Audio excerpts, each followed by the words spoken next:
I salute you, sis. So proud of you. You're such an inspiration to us. Mga sis, merienda tayo. Ensure milk.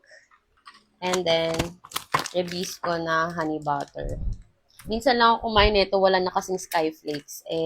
Ayan yun, minsan lang naman. Meron akong gustong i-share sa inyo na comment na nakaka-inspire. Tingnan nyo to.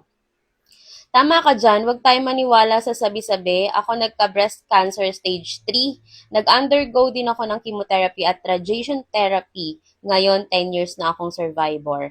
Mas maganda pang magpagamot agad para maagapan agad, tsaka huwag kalimutan ang pagdarasal.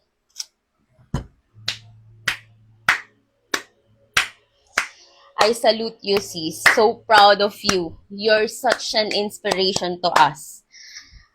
Sobrang nakaka-inspire talaga na makabasa, makakita ng mga survivor katulad ni sis, no? Sila talaga yung inspirasyon ko din. Kaya, same. Stage 3 din ako at patuloy na lumalaban. Totoo yun na kailangan natin magpagamot. Walang kasiguraduhan sa sakit na to, yes.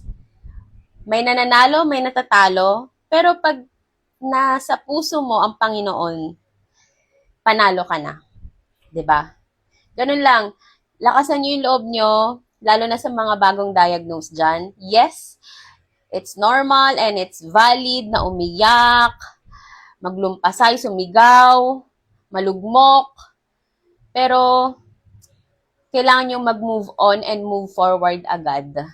Huwag nyong hayaan na kainin kayo ng sakit nyo. Kumilos kayo. Kumilos kayo. Ipagdasal nyo, alam nyo, each one of us naman, mahal tayo ni Lord.